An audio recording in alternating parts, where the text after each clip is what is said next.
ஆழ்வார் எம்பெருமானார் ஜீயர் திருவடிகளே சரணம். ஜீயர் திருவடிகளே சரணம். முடியாத அபசாரம், பகவத் அபசாரம், பாகவத அபசாரம், அசக்கிய அபசாரம்னு 3 காட்டப்படுகிறது.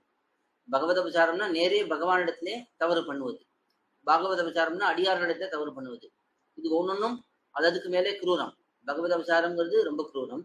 அதை விட அதிகமான குரூரம் பாகவத அபசாரம். அதை விட அதிகமான குரூரம் அசக்கியாபசாரம். அசக்கியாபசாரம்னா எந்த காரணமும் இல்லாமல் பகவானிடத்திலேயும் பாகவதரிடத்திலேயும் அபசாரப்படுவது. இப்போ பகவான் நாம் ஏதோ தப்பு பண்றோம், அதுக்கு பகவான் நமக்கு தண்டனை கொடுக்கிறான். அப்பொழுது நாம் பகவானிடத்திலே அபசாரப்படுகிறோம். அது பகவத் அபசாரம். நாமும் தப்பு பண்ணிருக்கோம், அதுக்கு பகவான் தண்டனை கொடுத்தான். என்ன இது, என்னையே தண்டிச்சுட்டு இருக்கானே எப்ப பார்த்தாலும், அந்த எம்பெருமான் கண் உள்ளவனா கருணை உள்ளவனா என்றெல்லாம் சொல்லுவது அபசாரம் தான். ஏன்னா அவனால தான் நமக்கு எல்லா நன்மையும் ஏற்படுறது. அவனிடத்துல போய் அவன் கருணை உள்ளவனா அப்படியா இப்படியா என்னெல்லாம் பேசணும்னா அதுவே ஒரு அபசாரம் தான். அது பகவத் அபசாரம். அதே பாகவதர்களிடத்துல ஏதோ ஒரு பாகவதர் இருக்கார், ஏதோ தெரியாம நம்ம இடத்துல அவர் கோவப்பட்டுட்டார், நாம திருப்பி அவரிடத்துல கோபப்படுறோம். நாம திரும்பி கோவப்பட்டாலும் அது அபசாரம் தான். அது பாகவத அபசாரமாக ஆகிவிடும். ஆனா அதெல்லாம் காரணத்தோட இருக்கக்கூடிய அபசாரங்கள்.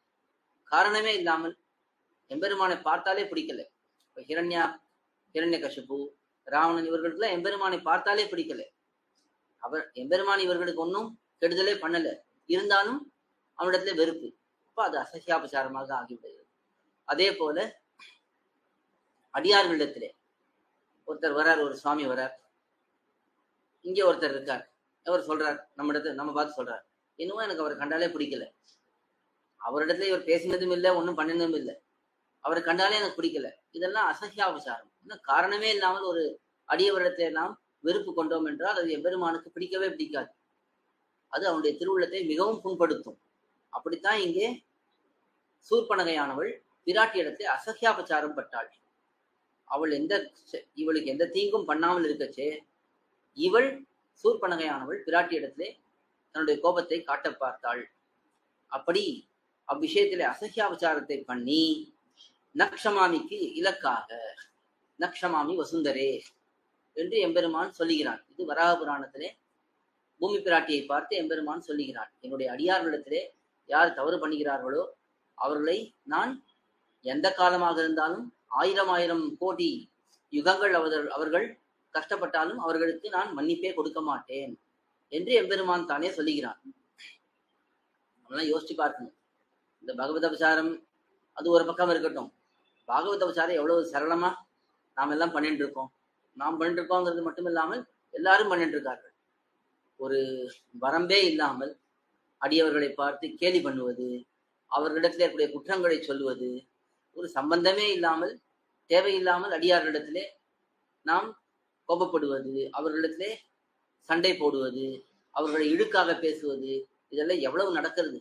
நாம தான் ஸ்ரீ வைஷ்ணவர்கள் தானே, நமக்கு அப்போ அதெல்லாம் ஒன்றும் ஆகாது என்று நாம் நினைத்தோம் என்றால் அது பெரிய தவறு. ஸ்ரீ வைஷ்ணவர்களா இருக்கிறவர்கள் தான் இன்னும் பாகவத அபசாரம் படாம இருக்கணும். மற்றவர்களுக்காவது விஷயம் தெரியாது, அறிவிலிகள், அவர்கள் ஏதோ இப்ப எம்பெருமானை எத்தனையோ நாஸ்திகர்கள் குற்றம் சொல்லுகிறார்கள், எம்பெருமானை இல்லை என்று சொல்லுகிறார்கள். இப்ப அவர்கள் எல்லாம் சொன்னார்கள் என்றால் அவர்களுக்கு அறிவில்லை, அவர்கள் சொல்லிட்டு போகிறார்கள். அதுக்கு என்ன தண்டனை உண்டோ அவர்களுக்கு அதை கிடைக்க போகுது.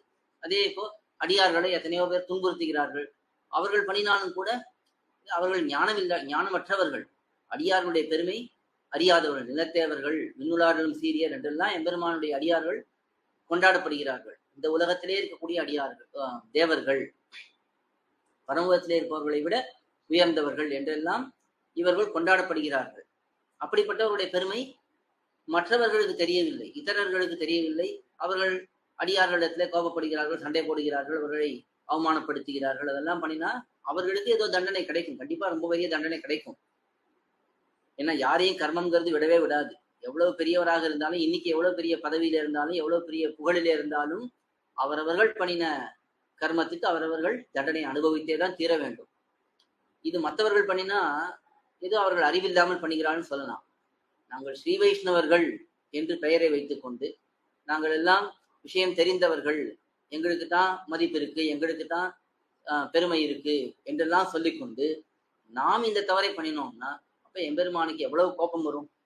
இதெல்லாம் பேசக்கூடியவர்கள், இதெல்லாம் அறிந்தவர்களாக நீங்கள் இருந்து கொண்டு இவ்வளவு தவறு பண்ணுகிறீர்கள் என்று எம்பெருமான் அடியார்களிடத்தில் அபச்சாரப்பட்டால் அதை பொறுத்து கொள்ளவே மாட்டான். அதுல அசஹ்யாபச்சாரம் பட்டோம் என்றால் உடனே கேலி பண்றது. யாராவது ஒருத்தர் வருவார், 12 திருமணத்தில் வருவார். உடனே இன்னொருத்தர் சொல்லுவார், ஆமா இவர் தான் 12 திருமணத்தில் வருவார், இவர் தான் பெரிய அதிகாரி. இதை போல யாராவது ஒருத்தர் பெருமாளுடைய தீர்த்தத்தை பவ்யமாக வாங்கி சாப்பிடுவார். அவருக்கு பவ்யத்தை இருக்கு, வாங்கி சாப்பிடுறார். மற்றவர் அதை பார்த்து கேள்வி பண்றாரு, இவர் என்ன இப்படி பண்றார், ஏதோ பெருசா அப்படியே தான் இங்கே பெரிய நாடகம் ஆடுகிறாரே, இவரை பத்தி எனக்கு தெரியாதா, இவர் என்னெல்லாம் பண்ணுவார்னு எனக்கு தெரியாதா, இங்க வந்து இப்படி பண்றாரு, இவருக்கு இதனால ஒன்றும் நஷ்டம் இல்லையே, இவர் பவ்யத்தையோட தீர்த்தம் வாங்கி சாப்பிட்டா இவருக்கு என்ன கஷ்டம், பெருமாளை இவர் 2 பிரதட்சணம் பண்றார், இவருக்கு என்ன நஷ்டம், இங்க வந்து பிரதட்சணம் பண்ணிட்டு இருக்கார், அங்க போய் ஏதோ பண்ணிட்டு இருக்கார், இப்படியெல்லாம் இவர் தேவையில்லாமல் சொல்வது பெரிய அபச்சாரமாக ஆகும். அதனால அடியார்களிடத்திலே ஒரு நாளும் எந்த அடியாராக இருந்தாலும், அடியார்னு வரும்பொழுது நாம் என்ன நினைப்போம், பெரிய ஒரு சிரேஷ்டமான சன்னியாசிகள், உயர்ந்த உத்தமாதிகாரிகள், அவர்களிடத்துல தான் அபச்சாரப்படக்கூடாது போல இருக்கு. சாமான்யமா இருக்கக்கூடிய அடியார்கள் எத்தனையோ பேர் கோயிலுக்கு வருகிறார்கள், பக்தர்களாக இருப்பார்கள், பாகவதர்களாக இருப்பார்கள், அவர்களிடத்துல நாம் அபச்சாரப்பட்டா ஒன்றாகாது போல இருக்கு அப்படின்னு நினைப்போம். ஆனா ஆழ்வார்கள் பாசுரம் அப்படியெல்லாம் இல்லை. அமரவோர் அங்கமாறும் வேதமோர் 4 மோதி தமர்களில் தலைவனாய சாதி அந்தணர்களேலும் நுமர்களை படிப்பராகில் நொடிப்பதோர் அளவில் ஆங்கே அவர்கள் தாம் புலையர் போலும் அரங்கமா நகருளானேன்னு தொண்டடிப்படி ஆழ்வார் மிக ஆச்சரியமாக எடுத்து காட்டுகிறார். அமரவோர் அங்கமாறும் வேதமோர் 4 மோதி தமர்களில் தலைவராய சாதி அந்தணர்களேனும். நல்ல இந்த பிராமணியமானது பிரம்மா தொடங்கி இன்னைக்கு வரைக்கும் இவரிடத்துல இந்த பிராமணியம் விடாமல் இருக்கு, நடுவாமல் இருக்கு, கலப்பில்லாமல் எந்த ஒரு அனுஷ்டானத்தையும் விடாமல் பிராமணராக இருக்கிறார். எப்படிப்பட்ட பிராமணர்னா சதுர்வேதியான பிராமணர். 4 வேதங்களையும் ஓதி அமரவோர் அங்கம் 6, அதுக்கு மேலே 6 அங்கங்கள், ஷீக்ஷா, வியாக்கரணம், கல்பம், நிருக்தம், ஜோதிஷம் என்று இது எல்லாவற்றையும் நன்றாக ஓதி 6 அங்கங்களையும் 4 வேதங்களையும் நன்றாக கற்று தேர்ந்து அமரவோர் அங்கமாறும் வேதமோர் 4 மோதி தமர்களில் தலைவராய சாதி அந்தணர்கள், தமர்களுக்கு அடியார்களுக்கு தலைவர்களாக இருக்கக்கூடியவர்கள், அப்படிப்பட்ட பிராமணர்களாக இருந்தால், சாதி அந்தணர்கள்னா அந்த பிராமணியம் விடாமல் தொடர்ந்து வரக்கூடியவர்கள், அப்படிப்பட்டவர்களாக இருந்தாலும், அப்போ பெரிய ஆச்சாரிய ஸ்தானத்திலே இருந்தவர்களாக இருந்தாலும் கூட நுமர்களை படிப்பராக. இப்ப இங்க யாரு படிக்கிறாரோ அவரை பத்தி சொல்லும் பொழுது இவ்வளவு விசேஷனம் எல்லாம் காட்டினார், இப்படிப்பட்டவர் இப்படிப்பட்டவர் இப்படிப்பட்டவர்னு. ஆனா யார் பழிக்கப்படுகிறார், நுமர்கள், நம்முடைய அடியார்கள், அவ்வளவுதான். அவருக்கு என்ன பெருமை, அவர் எந்த குலத்திலே பிறந்தார், அவர் என்ன படிப்பு படிச்சிருக்கார், சாஸ்திர வாசிச்சவரா, சாஸ்திரம் வாசிக்காதவரா, அருள்செயல் தெரிந்தவரா, அருள்செயல் தெரியாதவரா, கோயில்ல கைங்கரியம் பண்றவரா, இல்ல வீட்டிலே உட்கார்ந்து வெறுமனே ஏதோ கிரந்தத்தை பார்த்து கொண்டிருப்பவரா, இந்த எந்த ஒரு விசேஷனமும் அங்க இல்லை, எந்த ஒரு அடைமொழியும் அங்க இல்லை. நுமர்கள், உன்னுடைய அடியார்களை, எப்படிப்பட்ட அடியார், திருமலை இருக்கார் அவ்வளவுதான், அவர்களை இப்படிப்பட்ட உயர்ந்தவர் ஒருத்தர் பழித்தாலும் ஆங்கே அவர்கள்தான் புலையர் போல், அங்கேயே அந்த இடத்திலேயே அவர்கள் புலையரை போல ஆகிவிடுவார், மிக தாழ்ந்தவராக ஆகிவிடுவார் என்று ஆழ்வார் இதை ரொம்ப தெளிவா எடுத்து காட்டியிருக்கார். அதனாலே இந்த பாகவத விசாரம் யாரு படக்கூடாது, பகவத விசாரம், பாகவத விசாரம், அசைக்கியாபசாரம் யாரு படக்கூடாதுன்னா முக்கியமா நாம் தான், ஸ்ரீ வைஷ்ணவர்கள் என்று சொல்லிக் கொண்டிருப்பவர்கள் மிகவும் பயப்பட வேண்டும். அதான் நம்முடைய பூர்வாச்சாரியர்கள்லாம் மிக மிக பயந்தார்கள். ஒரு அவசாரப்பட்டார்கள்னா அவர்கள் அப்படியே நடுநடுங்கி போயிடுவார்கள். ஐயோ தவறு பண்ணிட்டோமோ, நம்ம தெரியாம பண்ணிட்டோமோ, அவர்களுக்கு சந்தேகமா இருந்தா கூட போய் உடனே அவர்கள் அபராத க்ஷாமனம் பண்ணி கொண்டு விடுவார்கள். தெரியாம பண்ணிட்டேன் போல இருக்கு, தேவரீர் எப்படியாவது மன்னித்தருள வேணும் என்றெல்லாம் பிரார்த்திப்பார்கள். இன்னும் சொல்ல போனா பல ஆச்சாரியர்கள், பூர்வாச்சாரிய பரம்பரை, குரு பரம்பரையிலே பார்த்தோம்னா அவர்கள் என்ன பண்ணுகிறார்கள்னா, திருநாட்டுக்கு எழுந்தருளக்கூடிய சமயத்திலே, பரமபதத்துக்கு போக வேண்டிய சமயத்திலே எல்லாரையும் அழைக்கிறார்கள்.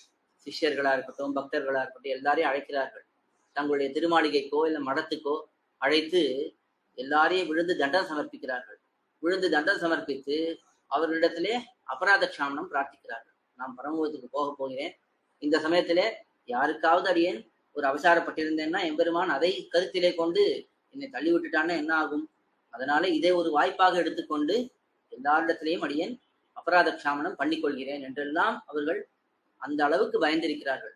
பாகவத விசாரம், பகவத விசாரம் படுவதற்கு, முக்கியமா பாகவத விசாரம் பண்ணுவதற்கு அவ்வளவு பயந்திருக்கிறார்கள்.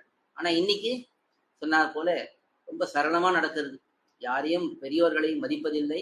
பெரியோர்களோ சிறியவர்களோ, ஏன் யாரை நாம் ஒருத்தரை நிந்திப்பதற்கு, ஒருத்தரை கத்தி பேசுவதற்கோ, அவர்களிடத்துல கோபப்படுவது நமக்கு என்ன உரிமை? நம்ம பெற்றோர்களே நம்ம ஏதாவது சொன்னா நமக்கு கோபம் வருது, நீ என்ன சொல்றதுன்னு நம்ம திரும்பி கேட்கிறோம்.